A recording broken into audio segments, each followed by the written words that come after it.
Missing Japanese citizens. One night in June 1978, a 22-year-old single mother of 2 kids named Yaiko Taguchi was working her usual shift in Tokyo, Japan's cabaret Hollywood. After finishing her shift right at around midnight, Yaiko left the cabaret through the front door and was never seen again. At first, nobody thought that anything serious had happened to Yaiko. In fact, several years later her manager was questioned, and he claims that everyone thought she had quit when she failed to show up.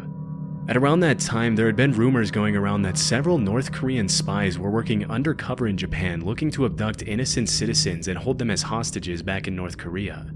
However, this was seen by the Japanese government as nothing more than a conspiracy theory that couldn't possibly be true. Sadly, the missing case of Yaiko went cold, and it wasn't until almost a decade later that a clue to her whereabouts emerged following a disturbing chain of events. In November 1987, as South Korea was preparing to host the Olympics in the capital city of Seoul, a Korean Airlines plane blew up in mid-air as it was flying over the Andaman Sea, taking the lives of 115 innocent people. During the investigation, it was revealed that 2 North Korean agents acting under direct orders from the North Korean government had planted a bomb in an overhead storage compartment before getting off at the first layover in Abu Dhabi. As the authorities were closing in on the 2 suspects, one of them took his life with a cyanide-laced cigarette, but the South Korean government was able to arrest the other agent responsible for the attack. During her interrogation, it was revealed that she had been training for that mission for 6 years, and that for 3 of them she had been paired with Yaiko Taguchi, who had taught her how to speak and act like a Japanese woman so she could fly under the radar. As it was later revealed, Yaiko wasn't the only woman who had been kidnapped by the North Korean government. As of today, 17 Japanese citizens have been officially confirmed by the Japanese government as having been abducted by North Korea from 1977 to 1983. Disturbingly, a lot of them were shamelessly kidnapped in the middle of the day and thrown on a boat to North Korea. You might think that the victims were involved in something shady that put them on the North Korean government's radar, but the investigations actually suggest that most of them were average citizens who just happened to be at the wrong place at the wrong time. One woman was captured while she was walking to a knitting class, and 2 others were kidnapped on a vacation to Europe. Another one, a 13-year-old girl, was taken as she was walking back home from school. Some of these victims were kidnapped for identity theft purposes, while others, like Yaiko, were forcefully brought to North Korea to teach the Japanese language and culture to North Korean spies. After the kidnappings were confirmed beyond the shadow of a doubt, the North Korean government had no choice but to come forward and apologize, but they claimed that only 5 of the 17 kidnapping victims were still alive. Over the next few years, the North Korean government would send what they would claim to be the cremated remains of some of the deceased victims back to Japan. However, as DNA testing would quickly reveal, pretty much all of the remains were fake, leading the Japanese government to believe that many more of the kidnapping victims were still alive.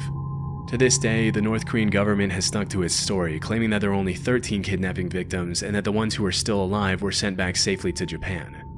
Shockingly, while the Japanese government has officially confirmed 17 kidnappings, the list of potential victims suggests that the true number could be as high as 800. Sadly, given the current political situation, it's unlikely we'll ever see the full extent of these abductions, or see the North Korean government held truly accountable for its horrific crimes. Just the other day, I found myself wasting hours of time I could have spent working on videos trying to find and cancel active subscriptions. That's why I've partnered with Rocket Money, the sponsor of this video. Rocket Money is the personal finance app that helps you cancel subscriptions, lower bills, and manage your money better. The favorite feature of mine being canceling subscriptions. It feels like everything has a subscription service these days, making it extremely difficult to keep track of all of them. For example, I used to have a subscription to a clothing brand that charged me monthly to get small discounts, but the monthly fee was way more than the discounts I ended up getting. I quickly found out that canceling my subscription was 1, hard to find where to do, and 2, difficult to do because the agent helping me was constantly trying to offer me more deals to avoid canceling my subscription. With Rocket Money, all of this is done for you. So, to take control of your finances today, go to rocketmoney.com/chillingscares to get started for free. Heart attack gun. Back in the 70s, a journalist named Seymour Hersh published an article in the New York Times in which he accused the CIA of several assassination attempts on both foreign and American politicians who they considered to be anti-war dissidents.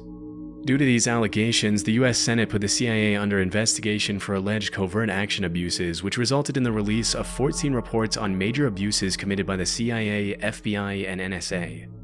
The majority of the reports included accusations of crimes such as opening and resealing US citizens' private mail for several years and illegally surveilling Black Power activists.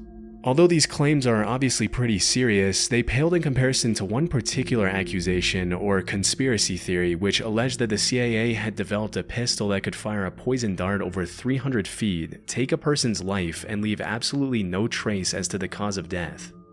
As it was later revealed, this theory turned out to be true, and the development of the poison dart gun was just one part of the program called MK Naomi, through which the CIA had sought to develop weapons for biological warfare.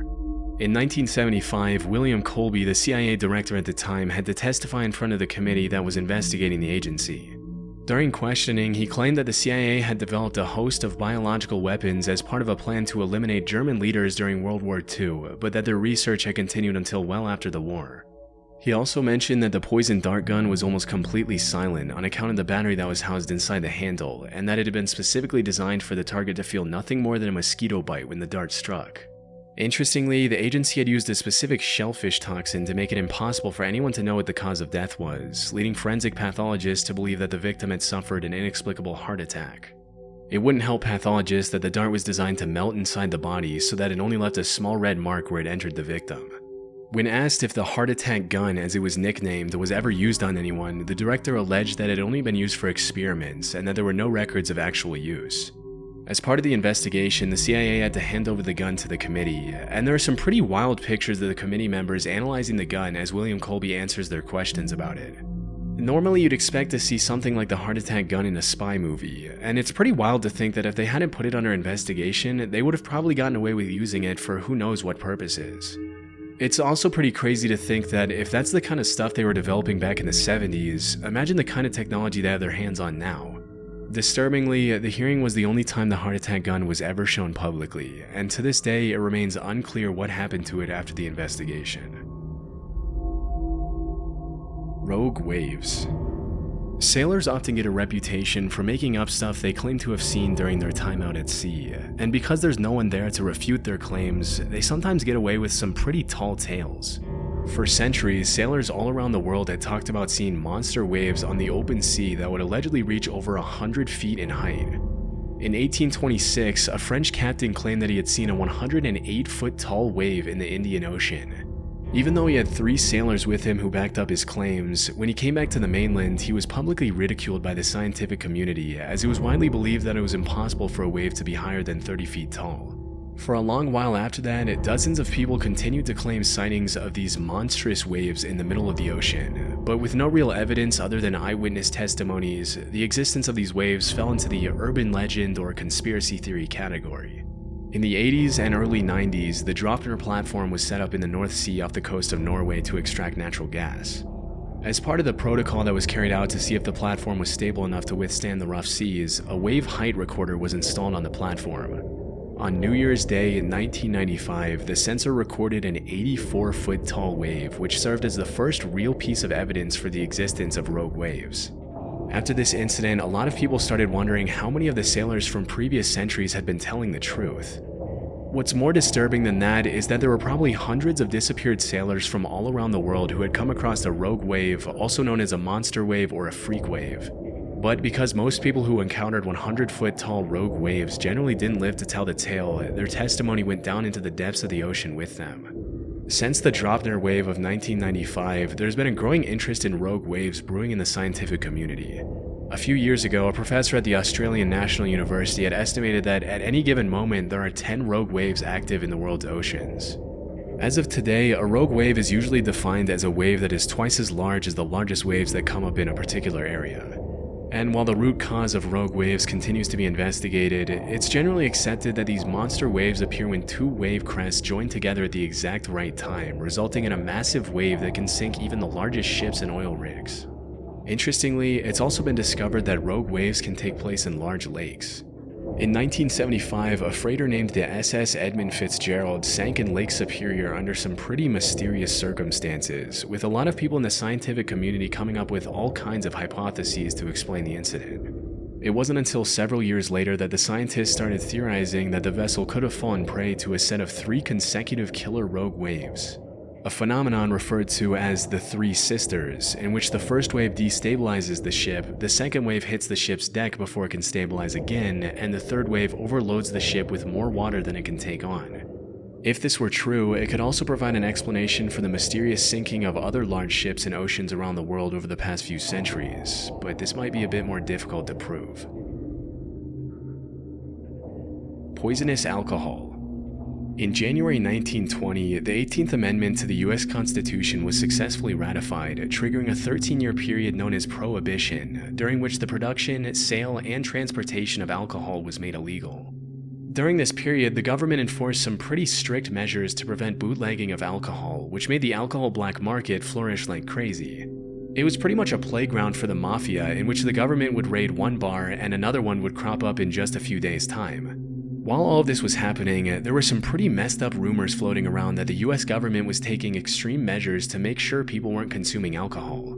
These included allegations that the government was intentionally poisoning alcohol to make people who consumed it sick.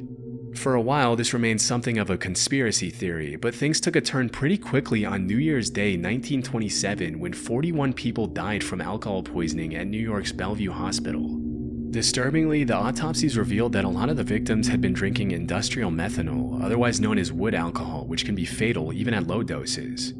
It turns out that the government had forced companies to denature industrial alcohol to make it undrinkable since 1906, which was far before Prohibition. But when the crackdown on alcohol started, the government ordered these companies to add quinine, methyl alcohol, and other toxic chemicals to discourage people from drinking it.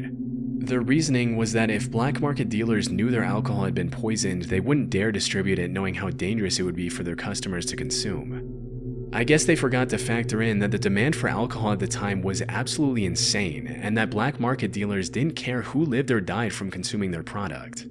It wasn't until December 1933, 6 years after the Bellevue incident, that the federal government finally toned down their abstinence from alcohol policies. But by then, thousands of Americans had already been poisoned with contaminated alcohol. Gorillas.